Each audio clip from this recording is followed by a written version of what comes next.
Welcome, everybody. I'm so glad to have you here. I am keeping the screen so only I see the slideshow. So if people have questions, please just jump right in or let Romana know. And of course, we'll talk afterwards. I am Dr. Rosanne Welch. I am the executive director of the Stevens College MFA in TV and Screenwriting, and that's one of my graduated classes there. So it's always fun to celebrate with them, and that's going to happen for us in 2 more weeks. We have our next graduation. This seminar, which we have to thank Romana for organizing, and she's organized so many across the year, and this is a lot of work, so I want to make sure that we're all clear that she's doing all the work and making the invites and setting things up. So thank you, Romana, so much for this. I'm going to be speaking about what we call in the States flipping the classroom. It's a pedagogy of teaching, and it is useful in many ways, but it's not something that we teach in our PhD classes, at least not here in the United States. We actually don't teach people how to teach, which shocked me when I went to obtain my PhD, because I had learned how to teach as a high school teacher, and that's what we'll get into as we talk. So, oh, here we go. Why don't you want me to move? There we go. Folks who know me, just very briefly, these are some of the TV shows I worked on when I was a television writer for about 20 years, and then I got into academia, which means that I started writing books that I'm very excited to have out in the world. My newest one is this one here, American Women's History on Film, where we picked 10 different films that were about women's history here in the States and talked about what history they got right and what they changed. And of course, this is the book that was the first one I did with my first MFA graduating class. So it's a bunch of chapters written by the women in that class about very famous American female screenwriters in the early era. So it's been really exciting to focus on what my program focuses on, which is women and screenwriting together. Also, I am the book review editor for Journal of Screenwriting, so I always like to remind people that if you have a book that needs reviewing, or if you'd like to be a reviewer, you should send me an email. We do 3 or 4 every issue, 3 issues a year. I've also been on the board for Written by Magazine, which is the magazine of the Writers Guild, which you can find online for free. They have ceased publication, which is very sad. It's now become an online piece. But there were some very lovely front covers in the past. And I also do book reviews and am on the editorial board for California History. So if you have any, if you're working on any people who were writers here in California, or even performers, if that's what you study, this is another journal that would be interested in your work. So it's something new to find out about. This is what we're going to talk about today. We live interdisciplinary lives, and we need interdisciplinary learning. And that means mixing all of the things into our classes, which I believe is what we do. I think some of what I'm going to say today, we're going to realize we already do, but we might not know what to call it, or we might not realize that we're doing this particular different version of teaching. It also speaks to the idea that we need nowadays, and probably always did, we need active, applied, and immersive learning. And this is on all levels. We sometimes forget that, I think, in the higher education world of masters, MFA, and even PhDs. We are trapped in a style of teaching that has been around since, well, a long time ago. And audiences change, students change, and we need to think about that as we go. So if we seek to grow these people, we have to stimulate their critical thinking, which is that classic phrase everyone keeps talking about, ooh, critical thinking, critical thinking. But it is what we're asking them to do. And it's above and beyond what computers can do for them. It's above and beyond what they were able to have a chance to do in their K through 12 educations.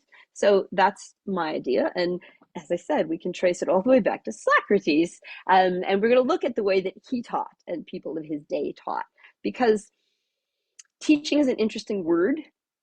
And I do agree that what we do is we make people think about the things we're asking them to think about. So that's part of our job nowadays, not so much presenting it, but working with them with the material. So obviously, one of the things that we all know is certainly in larger universities, a typical lecture hall looks like this. And there can be as many as 200 people in a room, certainly in classes that are Screenwriting 101 or things like that, History of Film 101. It's very too full, I guess is the fairest thing to say. And with this audience that now all owns laptops, they're hopefully taking notes on what you say, but very possibly surfing the internet for what they're going to have for lunch or what they and their friends are going to do later. Likewise, if we're working on Zoom, I have also seen from our larger universities here in the States, Zoom classrooms that can have 100 people in them. And this is a little bit crazy, but it is where the world is moving. And how this works, whether you're online or in person with such a big room, is that we're considered the sage on the stage. It is all about us being in front of the room and passing on all of our brilliant knowledge. And I'm not saying we don't have brilliant knowledge, but the way we pass it on, I think, has changed. Or obviously, if you're doing it on Zoom, we're the Marsha in the corner, who everyone focuses on, and they might not even focus on the rest of the people in their class. So most of this leads to rote memorization and not the real kind of learning we need them, especially in the higher education level. I've taken these next couple of quotes from a set of novels that I fell in love with here in the States and was so excited as soon as they were translated into English, because they're about two young women in Naples in and around World War II. And it's all about how important their education was to their life. But this particular quote stuck with me, the ideas that she memorized in order to get those good grades. There's nothing left in your head after you graduate. Memorization doesn't work. She had the impression that she studied very hard without learning, that she'd made an enormous effort without a moment of enjoyment. And it's part of the science of learning, which we're going to get into, is that we have to enjoy the thing as we go through it. That's what makes the difference. And also, she finishes it with, but my elementary school years left a very clear memory, the feeling of proud wonder and satisfaction that took shape. And of course, these are the novels that work with them when they're young women. But I do believe that that is one of the things we need to think about when we think about teaching and learning. And again, as I said, it shocked me that when I went into a PhD program, it was all about the content. It was all about swallowing the major important works in the area that I was studying. And nobody stopped to teach anybody how to present that material and how to make it an active learning situation. I remember there was a wonderfully intelligent person in the class, clearly smarter than me. I knew from the way they analyzed the books we talked about, but they had a very quiet delivery. They were very shy. And I thought to myself, I don't think teaching is for you, because you need to be a little bit of an actor to get these ideas across. And I worried about that. Or likewise, we had someone come in to do a teaching demonstration for us at one of my other universities. He was quite brilliant in all the paperwork we received, but when he went to make his demonstration, he stood in the front of the class, he put his back to the chalkboard or the whiteboard that existed, and pulled out a stack of 3x5 cards. And he began to read off of those cards one at a time and flipped into the back when he was done reading them. And he couldn't make eye contact or in any way connect with the students. He was that shy. And likewise, when I was getting a master's degree, one of the gentlemen I TA'd for would come to the front of the room with a big book of all his notes, and he would open it and begin reading page by page. And when he was done, he would close the book and walk out. And as the TA, I was the one who would say, hi, good morning, how's everybody doing? Let's get ready. We're going to talk about this today and all that. So this disconnect between what we teach people in a PhD program about that doesn't have to do with teaching has affected me for a long time. As I said, when I went to get my PhD, I had all these wonderful classes that I was studying. There was a subject I was fascinated with. A lot of this you'll see is United States history, because I kind of blended my social history and my film history together. But none of it was about how to teach. I had learned that, as I said, as a secondary educator in the United States in my first degree, my bachelor's degree. And then I learned it when I was teaching high school, because they give you 6 or 7 classes to teach a day, and you suddenly realize you can't lecture all that time. You have to do other things. And I accidentally had students do the other things that I have since continued to use even in my college classes. I will also credit that I studied a little bit of Maria Montessori long ago, before I even had as much connection to my family in Italy as I have today. And it was very exciting to think that she was a woman who had her face on money when there was lira, that we respected a woman who is that involved in how education works. But also at our conference in Vienna just a couple of years ago, I had the chance to study and learn more about Anna Freud and Dorothy Burlingham, who did a lot of early work with how children retain information, and particularly useful to us in our post-COVID world, how children who deal with trauma can be educated and maintain the information. And I thought this is work that I definitely want to delve more deeply into. And this is also from the Freud Museum when I was in Vienna.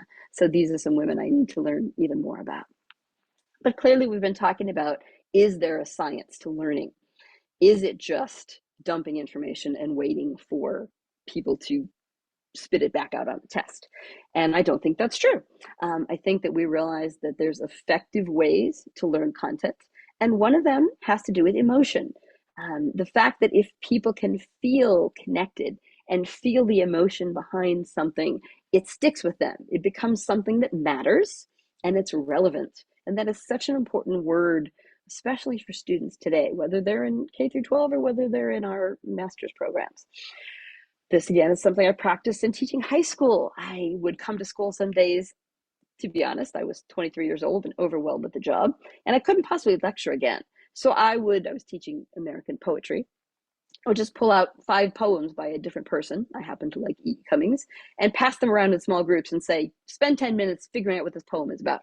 And then the group, as a whole group, would talk about each person. And then I would add on to whatever they said with a little more history they might not know. So I filled in the blanks they couldn't find for themselves.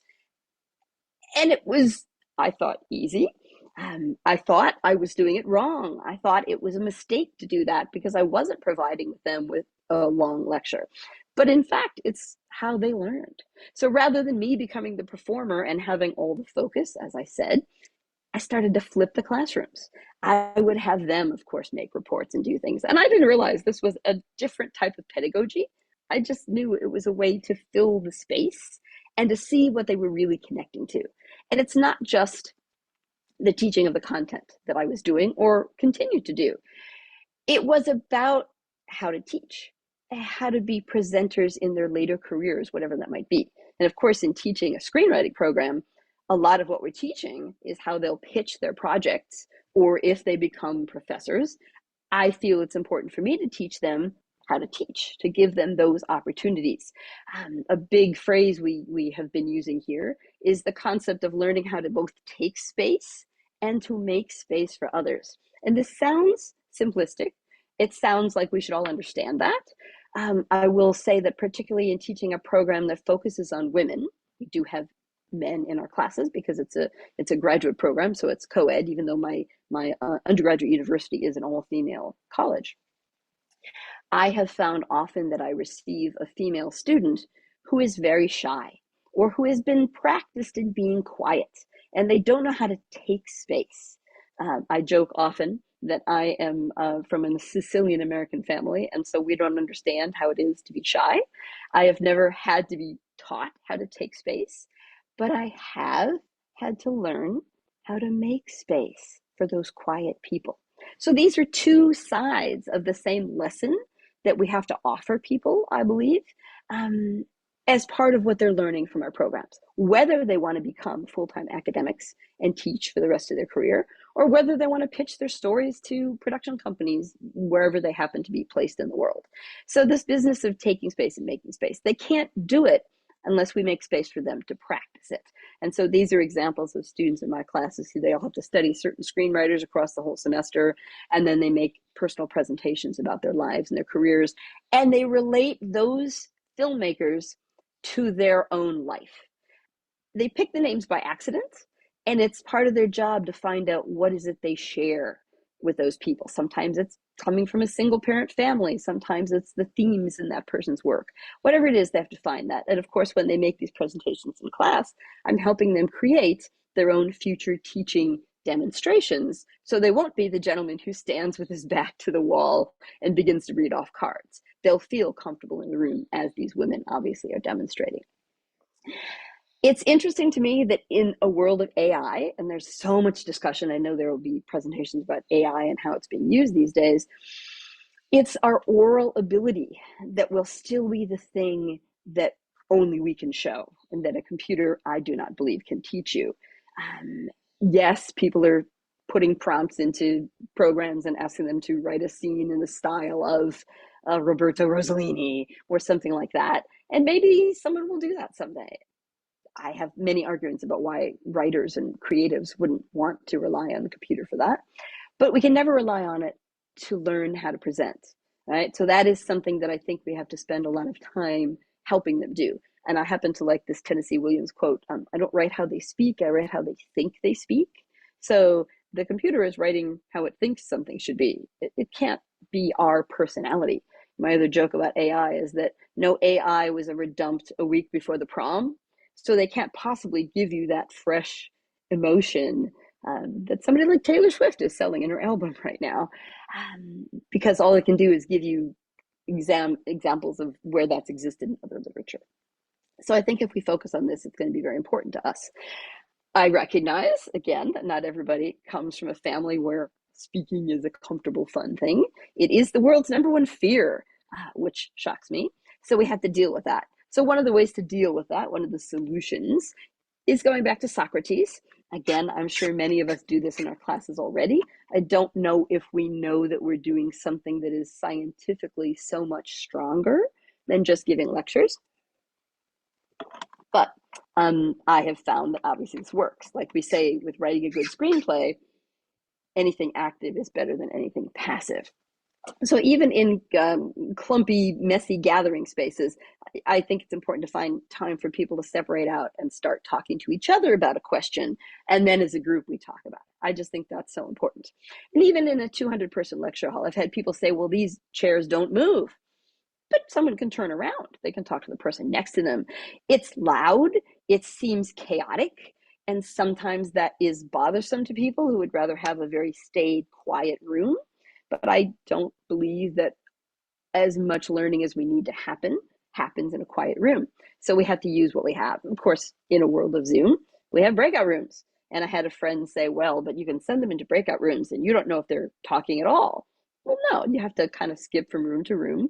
I have a friend who made it a policy in her syllabus that as she travels from breakout room to breakout room, if she enters your room and no one is speaking, everyone loses their participation points for that day because clearly they're not participating. So it keeps the conversation going. And that, of course, is the important part of it. Something that I learned from the administration in my university was that retention, of course, is very important in all of our universities. We want students who come into college to stay. I was deeply shocked to learn at some point that for the students that begin a four-year program, at least here in the United States, it's only something like 62% of them who finish their degree. That was such a small number to me. And so one of the things that colleges have been studying is how to create retention. And one of the ways to do that is to foster friendships. And the way to foster friendships is not to sit still and take notes for an hour and a half. It's to talk to the people around you and suddenly realize what you have in common. It seems so basic. Again, sometimes I feel like all of this is very basic. So I thank Romana for inviting me. I did tell her this when I started talking, but I think these are things we do need to think about. I do agree. And it's very important to me when I see students start to, when you enter a classroom, when you're in person, and the room is buzzing with conversation, as opposed to you enter a classroom and everyone's staring at their phone and looking at TikTok until I start talking.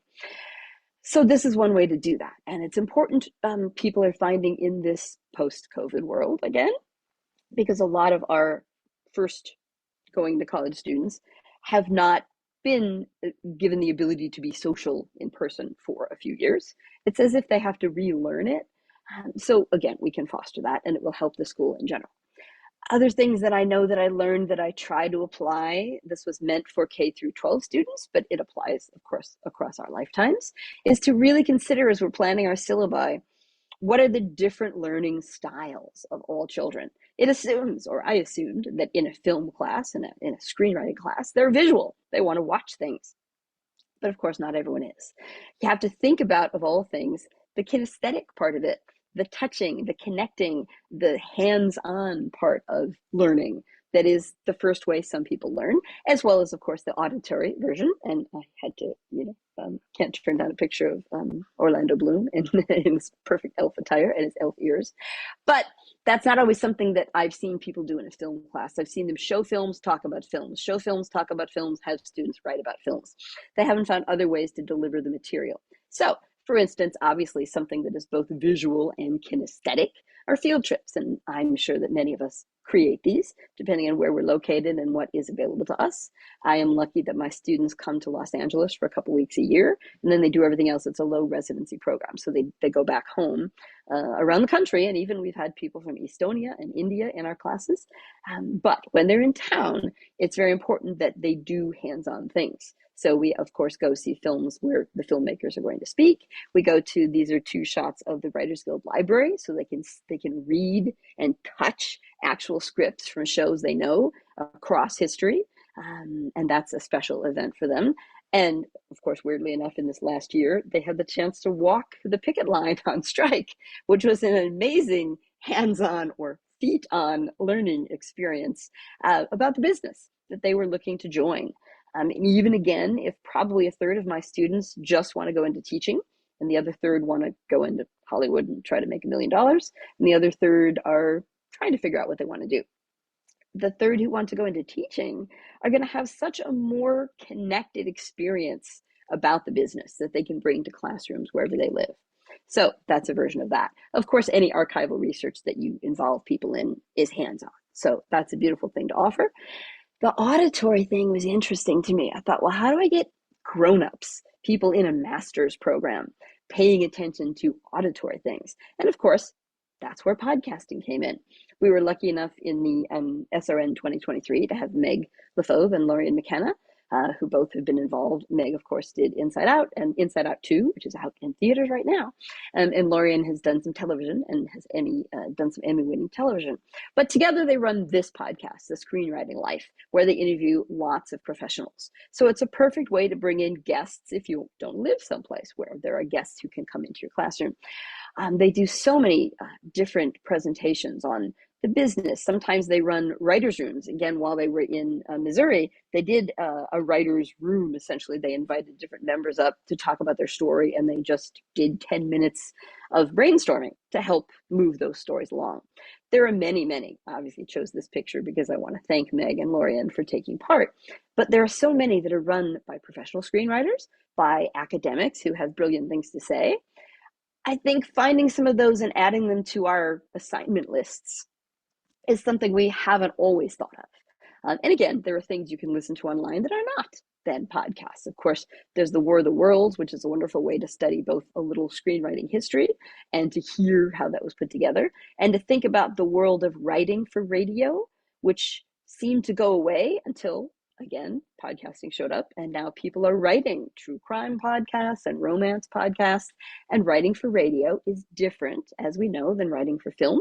There is no visual, so you have to make sure the audience understands who's speaking, etc. It's a whole different skill, and it's an excellent muscle for them to practice, because some of my students have found their first jobs on places like Wondery, where they're writing 15-minute short films or short pieces for those. And obviously the Telltale Heart is something a friend of mine teaches with, because she teaches that as a really beautiful story of tension. So in teaching film and television, we don't have to stick ourselves to just those things. And I think that's a good example of helping people who are auditory learners take in the information this way. When I talk about the science of learning, there is science to it. And one of the things is that we have this forgetting curve. We can take in a lot of information on the first day, and it seems like we're going to know it all forever. But as you go down through the days, you lose more and more and more of that in what they call push learning, which is the sage on the stage dumping a bunch of information. That's pushing the information into their minds, and it doesn't retain. The curve in pull learning is what we're trying to do. And this happens to be about learning Italian, which is something I'm trying to do. I'm not doing it as well as I would like. But the idea that this curve will go up the more you make this a true experience for them. So some examples of that, the difference obviously is that in the world of push learning, it's all about more generalized, broader content, and it looks to the faculty as the only expert in the room. And the group, the institution that you're from, is the one that has all the information, and you don't have any access to it elsewise, which makes learners very isolated people. And that's not a good way to learn, because we learn more when we have conversations about the things we're learning, because what we remember is what we said about it, or what the person we talked to said that took us by surprise because they saw something in a different way. So again, that's pull learning. We find a way to make the content more personal to them. And we are more of a facilitator, and I've come to like this word curator. I'm not teaching a class, I'm curating an experience. And in a way, that's helped me keep me from feeling guilty when perhaps a student isn't paying attention or has not come to class a few times. I used to jokingly say, well, I'm not their mother, it's not my problem. But it would make me feel like I'd failed in some way until I realized my job is to present you with the experiences you need to master the thing you have come to me for. If you haven't chosen to take part in that, I can't twist your arm. As long as I've provided something of quality, I have succeeded. And of course, the institution needs to want to share information with their students, with the people around. And all of this keeps learners much more connected. And the more connected they are, the more retention we have, and the more they remember of the information.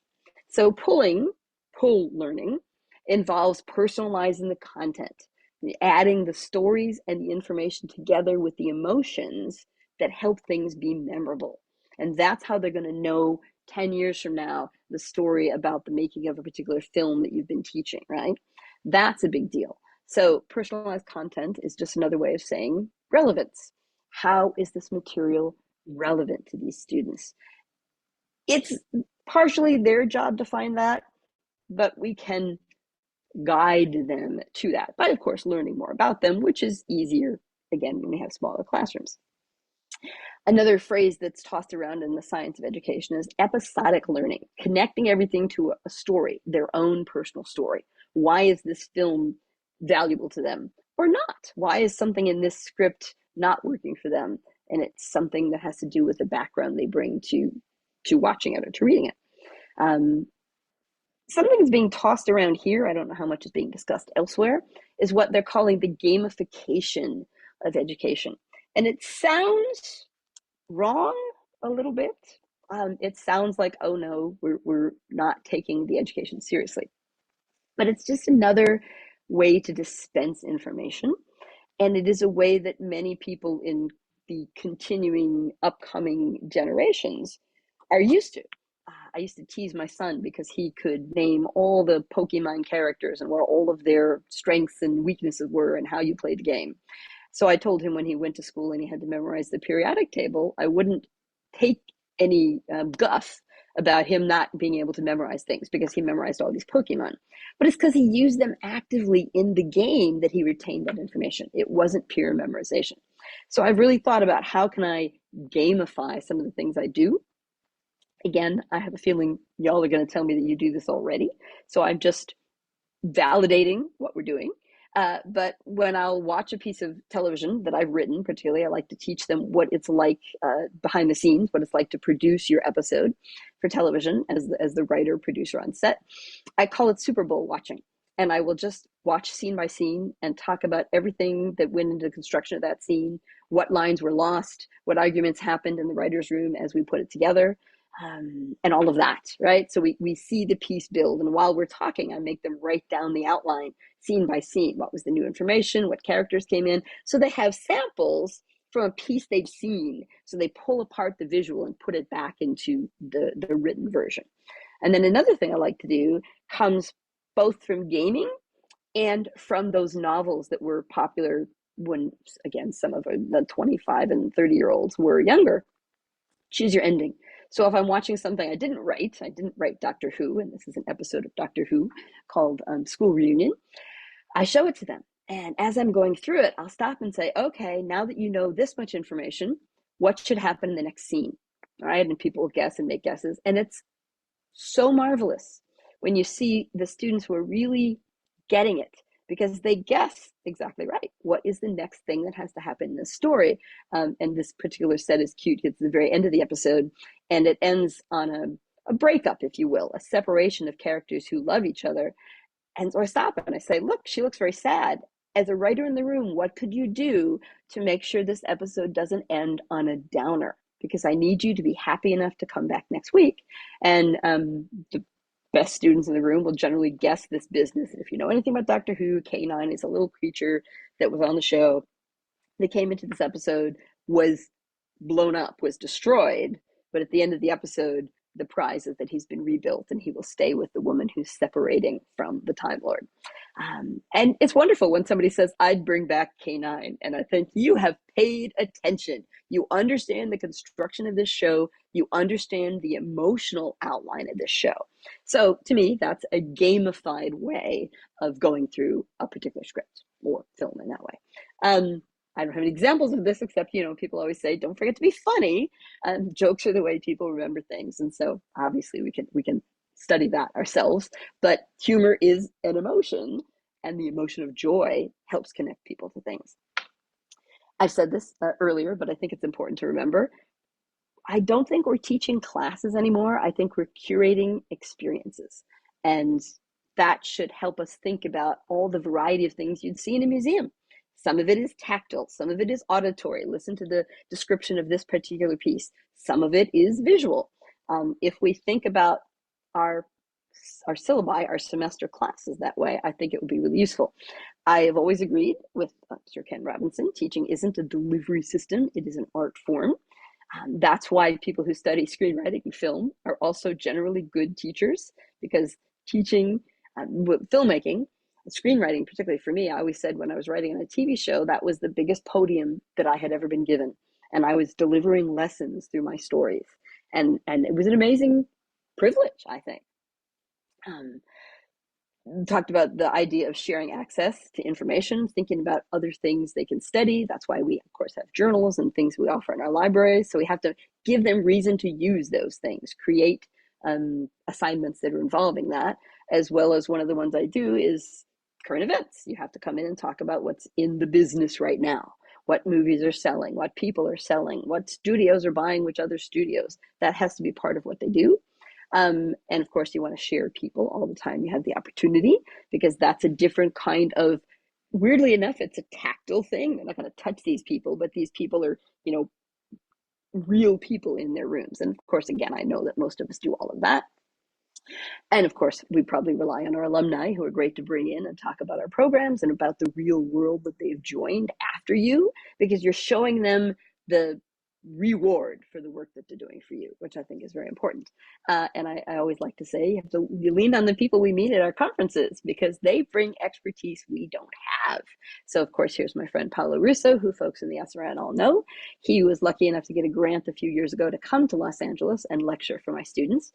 But he kindly does it on Zoom for me every year, because he's my Italian neorealism expert. But likewise, I met Anuva Yadav because she wanted someone to write a blurb for the back of her book. And even though she's located in India, she also Zooms in with my students and gives lectures on the early female screenwriters of India based on her book, which I think is great. And this picture up top here, I just love to include. For me, I had nothing to do with this, except that this is Phil Zebnik in the middle, and this is Armando Fumagalli, who we all know. They met when Phil was the keynote speaker at SRN 2023, and Phil is a musical film and play writer, and Armando invited him to do a 3-day musical course at his university in Milan. And so that to me was so much fun to think that event brought them together, and that meant all these students got this special experience that they wouldn't have had otherwise. So Armando was, of course, using this theory of taking in these new acquaintances and how can they help out his program. It just it helps to build things as well. So the other thing about science of learning is the idea of micro-learning. They have to practice what they learn in the same way that the joke is the best PR writer in the world came up with on the back of the shampoo bottle, it says rinse and repeat. So they have to rinse and repeat their learning, right? They have to keep relearning it. So I find that when I have my students read all these various books about early Hollywood, after a while, a few of them will say to me, well, there's some redundant stuff in this book that we read in the last book. But by the time they're done reading 4 different books that mention Irving Thalberg, they know who he was. They now own his name and what he was about. They didn't have to memorize it or put it on a test. They experienced it in micro doses so that it stuck, right? And that's the job. There's also a lot of discussion about how we have to explain to people the importance of their learning. Why are they doing this? What is the purpose of this semester, right? So especially when he talks about creative capacities, they're excited of what they're doing, but they have to recognize it. Did my AirPod go out? No, I think it's good. Sorry. We have to make sure they understand the purpose of their education. Um, Retention comes from appreciating that you are taking in new knowledge, right? So they need to think about, why are the classes that they're taking chosen for the degree? I often talk about how the whole program was put together and why they're studying the things they're studying, so they don't think it's a waste of their time. I don't know why they think that, but they do to some extent. So I think that's important. Then that feeds into the concept of motivation and the difference between intrinsic and extrinsic motivation. Um, and the idea that there's an autonomy and even an automation to that. But to be intrinsically motivated is to have the empowerment that you own your education. You are deciding on things to do that will make your education more useful to you. So some examples of things I do, they have 4 semesters of the history of screenwriting that goes from the silent era, and then the next semester is 30s to the 50s, and then we go from the 60s to the 80s, and then from the 80s to the modern day. Every semester, I've chosen the movies they watch, and they choose which writers they'll study. In the last semester, they have to create their own customized film list. They have to decide on a group of movies they think they should see by the time they've graduated from MFA program in screenwriting. So that may be they've never seen The Godfather. It's often movies they've read about in some of the text I've given them, but they had not yet seen, and they didn't make it to my personal viewing list that I give them. There just wasn't space. And of course, I include, as you'll see here, television in that, because many of them want to be television writers. But for them, customizing a list, and then every week they write about the movies they've watched and what they learned from them, they own that list. And it means so much more to them that they see they have learned how to figure out what are the movies that are important to know. And it means now when they have to curate a list for their own classes or to continue deciding what to watch so they stay abreast of the business, they've had that experience. And another exercise that I didn't invent, my predecessor in this position invented, but I have kept. Every week we had them watch a couple of movies and they would write about those movies. In their last year, their second year, we switch it up. You can either write your review of the movie and what you've learned about screenwriting from watching it, or, and again, he invented this, you take a scene from one of the movies you've watched and you do an entirely new version. You try to understand the emotion and the motivations of the scene, and you put it in something entirely different. So this is an example of a scene from Rome Open City that we offer them as an example. And then you might write a picture, you might write a scene about children in Cleveland, Ohio, that's where I'm from, in 1970, where somebody gets hurt while they're outside playing, and how do they deal with that? And how does that mirror the scene? So we can talk about the beats in a scene. You can see how much they understand about scene construction. And again, that's their choice. Which of those 2 parts of the assignment are they going to do? I've always found they enjoy the writing of a scene in a different way, and sometimes they'll do it in a scene they're writing in one of their other classes, for one of the films they're writing in their other classes. An example of a good blending of scenes is there's a scene in Cabin in the Sky where the woman who realizes her husband's been cheated by some gamblers cheats the gamblers.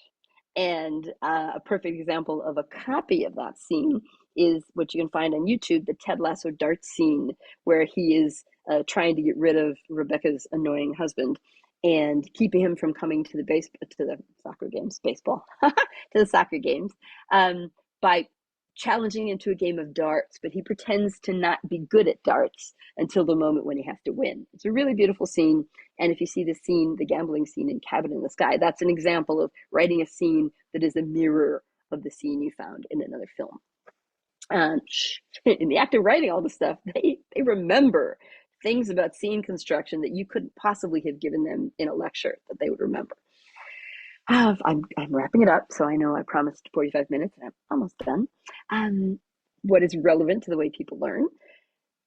The ethics of something, having respect for material, all of these things. So an example of that is my college president, Dr. Diane Lynch, just made her annual State of the College presentation to us all. And in it, I learned this amazing thing, which I think we should all keep in mind. She asked AI, so she went to an AI program, and she said, what are the things that colleges should be teaching that AI won't or can't replace? And it made me so happy to think these are things we teach in screenwriting and other film courses, because by knowing all these other stories, we've taught compassion, right? And by talking about how to work well on a set, this is a perfect way to learn compassion. Of course, writing and filmmaking and all of that are about ingenuity and creativity. So an AI can only find things that have already been done in the world. It can't teach you how to do things outside of the box. Of course, intellectual critique is obviously what we're teaching. And these bottom three, I think, are the most important to people who want to work in film or television, which is, of course, collaboration and how to work well in groups, because a writer's room is nothing but a group of people you didn't choose that you have to get along with in order to build a show that doesn't get canceled. And of course, the art of communication, which goes back to the business of oral presentation being almost more important in some ways than written presentation. And that brings me to the idea that why Divine Joy remembered Ron Van Loo from Yale was because he recognized her and her special qualities. He made her learning so relevant to who she was that she was able to become the performer that she is today. That direct relevance to her world was the kind of teaching that we're talking about doing, right? And that's why she mentioned it in her speech, which I thought was beautiful. So I come back to, we live in this interdisciplinary world. We are not just teaching people how to write well. We're teaching them so many other things inside these classes. So flipping the class, which is a casual way of saying, of naming this pedagogy, is to me a way that works very well. And that's me. That's me. That's